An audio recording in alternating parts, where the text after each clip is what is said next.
Alright everyone, so this is an incredibly tricky video to do. This is probably my 20th or 30th time trying to really get it right because the information is incredibly important, but it's very difficult to get it across properly. And I wanted to talk about costumes. Specifically though, I wanted to give you guys the information to avoid making a really big mistake that a ton of people are making with costumes, and that is spending too many valuable resources like gems or real money buying costumes that they might not necessarily have to. I think a lot of people buy costumes thinking they actually get the stats that it says on the costume, but they don't actually realize that's not the case, and it's not the case for several different reasons. Now, costumes are very complex. There are a lot of costumes in the game, and the fact that every single unit is going to have its own separate list, and some are going to have a ton of options available to you, but others are not really going to have a lot, makes this even more tricky. So I'm going to do my best to really explain this as well as I can. So let's head into the hero menu here, and I'm actually going to use Elizabeth as my example here because she works very well for exactly what I want to talk about. Now, when it comes to costumes, let's go to the actual closet here. We've got 3 different categories, right? Now, obviously, you have one costume in each category that you can actually use for the appearance, but really importantly, there are 5 costumes in each category that will give you the actual stat benefit from the costumes. Really, really important. Now, when you actually buy a costume, you have to ask yourself a very important question, and that is, am I actually going to keep this costume in my top 5 registered over the long term? And I say top 5 registered because you really have to think about it that way. Like, you have a lot of options here, especially for Elizabeth's outfit. And if I buy a costume for gems or real money, is that going to stay in the top 5? Because for a lot of units, there might actually be 5 extremely good, completely free-to-play options, and there's no reason to actually go and buy costumes with gems or real money. Now, for a lot of people, that's hopefully going to be, yes, this costume is absolutely going to stay in the top 5. Why else would I be spending gems or real money on it? But the other important thing that you have to ask yourself is, what is the true amount of stats that you're actually going to get from that costume? And I say that because it's really easy to get misunderstood and tricked into thinking that you're actually getting the stats that the costume says. But this is not the case, because you have to think to yourself that you have a lot of options and you're going to have the top 5 registered. So if you decide to, buy a UR costume, for example, what you're doing is, yes, you are equipping the UR costume and you are registering it, but what you're also doing in a lot of cases is you are unregistering the lower version, like an SR or an SSR, and so really what you're getting is not the stats that the costume actually says, but you're getting the difference between the stats of the costume that you unequipped and then the new costume that you just equipped. Because remember, what you want to do is you want to keep the top 5 best costumes equipped for each category, the ones that have the best stats. So that's really, really important. And what you really want to do when it comes to making sure that you save the most gems or real money is really separate the free-to-play and pay-to-play categories into 2 separate ones. And do all of the research for your free-to-play costumes first. Trust me, don't make the mistake of jumping the gun and buying costumes right away without doing this proper research, because for a lot of units, there's actually 5 incredibly good UR or, maybe 4 good UR, 1 SSR costumes out there, and you don't even have to consider spending gems or real money.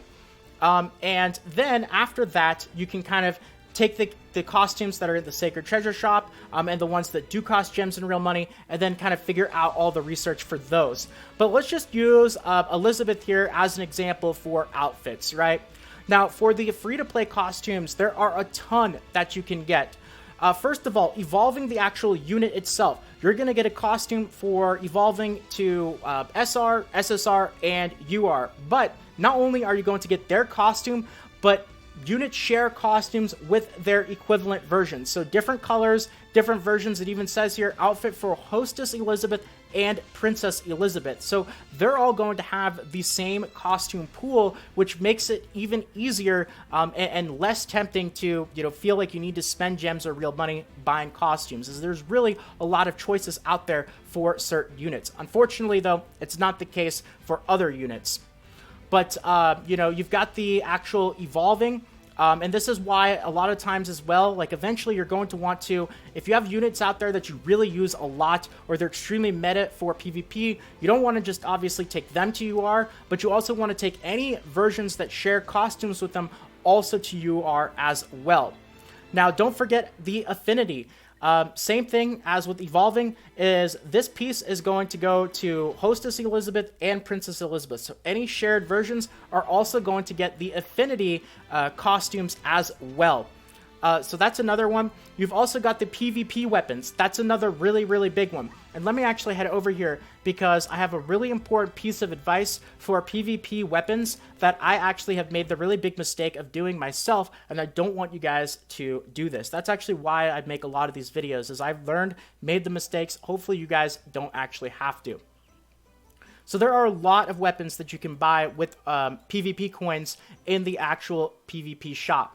Now, even though it's really tempting to buy the, lower versions first, the SR and the SSRs, I would actually stray away from that for the really important reason of the UR ones.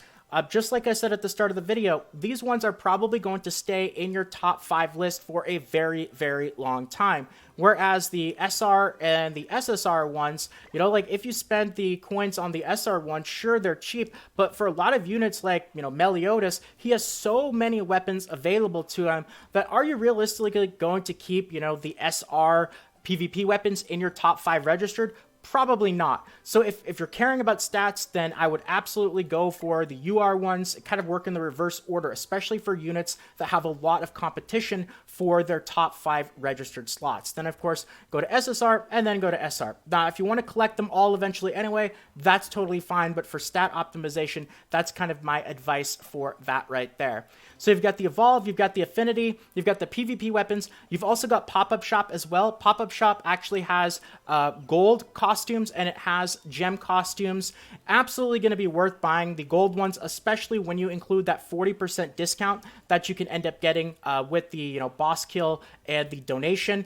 And while the gold might seem like a lot, especially if you are newer to the game, it's absolutely going to be worth it, especially if you're a collector like me. Like, I just want to buy them, even if it's not going to stay in my top 5 list, just for collection purposes. But the gem ones, you definitely want to do more research on because they can be a bit more tricky.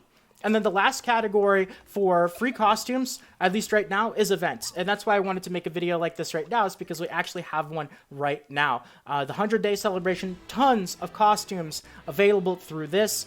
And, there will be plenty of other events in the future as well. So, this is also a great way to get, some great costumes that are going to stay in your top 5 register. Now, do all the research for all your free-to-play costumes first before you spend gems and real money on the pay-to-play costumes, and then think to yourself, and I'll actually go through here on Elizabeth as an example, like, if I buy a costume, what am I actually really going to get out of it, and is it going to be worth it? So let's take a look at, like what we can get here. So if you have a costume that's not been unlocked, it'll actually tell you just by clicking on it where you're actually going to get it from, like the Sacred Treasure Shop. So these are paid right here. Let's see, we got one from Hero Affinity, that's free. Hero Affinity, that's free. Events, that's going to be free. Evolve Hero, that's also going to be free. Evolve Hero, and Sacred Treasure Shop. So right off the bat, I already have one UR outfit for Elizabeth, right? And then out of the 4 other UR outfits that are available, 3 of them are actually free. So right off the bat, I have 4 UR outfits that I can end up getting from for Elizabeth for free. Now, when it comes to stat prioritization, categories is always first, like rarity. So all URs is going to be above all SSRs, above all SRs, and then above all Rs. But when it comes to the actual specific stats, this is a little bit of a fun fact here that you might not actually know, but the stats on costumes is going to mimic the same as the bonus rolls on equipment, and the priority is going to be exactly the same as well. So your outfits are going to be like your necklaces, right? They're always going to actually have defense, though, so you don't even have to worry about that, which would normally be your #1 priority for rolling the bonus roll on equipment on a necklace.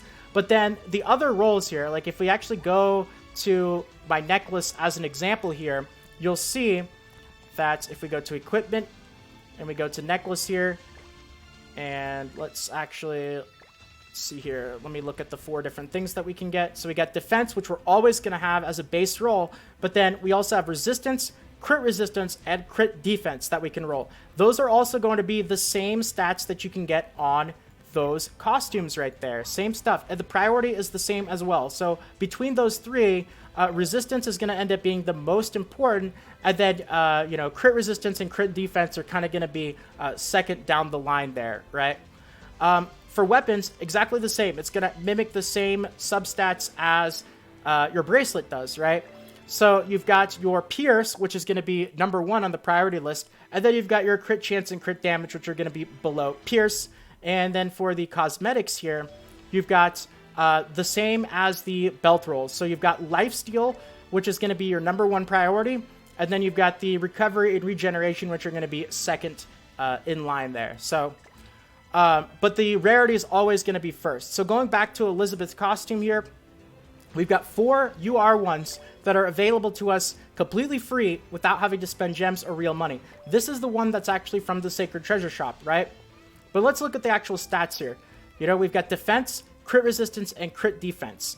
So if we buy this, sure, we'll have 5 UR costumes, right? But if we did not buy this, then what would actually be the next best costume, right? We're always going to have the 5 best ones registered. That's what you really have to be on the lookout for. So then, now what we want to do is we want to actually look at the SSR ones, right? So this has resistance, 2%, which is the good roll as well, which is really nice. Crit resistance and defense, resistance and crit resistance. This is paid, though. Let's look at the free ones. I haven't actually bought any costumes for her with gems or real money, so I know this one is free. Let's see which other ones are free. Let's see. Hero Affinity, this one is free, so 6% crit defense, and this one is also free. 1.5% resistance, 1.5% crit resistance. So honestly, either the one that I actually have right now, the 2% resistance, or this one right here are probably going to be the 5th best costume besides the other 4 URs, which are also available for free. So if I were to actually buy this in the Sacred Treasure Shop, it's not like I'm gaining 180 defense, 1% crit resistance, and 6% crit defense, right? I'm actually only gaining the difference between, you know, the next best costume that I would actually have equipped, which would, you know, be this one right here, or would be the one that I actually already have equipped. So, you know, I'm only actually gaining 60 defense points, and then, you know, I'm gaining the crit resistance and crit defense, but I'm also going to end up losing out on the actual resistance. So, you know, it's a little bit tricky, it's a little bit complicated, it's dynamic, which means every unit you're going to have to go through this process individually yourself, and kind of think about it, but it's not as many stats as you might actually think it is. Don't be tricked into that, and I think a lot of people have spent gems and money not really understanding that. Now, when it comes to, you know, a category where you don't even have 5 options available to you, different story. If you're extremely limited on the actual options that you have, in that case, you know, any costumes that you get, they're going to just give you the stats because you don't even have 5 to fully register anyway. So at this point, you know, the Sacred Treasure Shop, I would get the stats that it actually says on the costume because there's no other competition, right? Same for the SSR and same for the UR.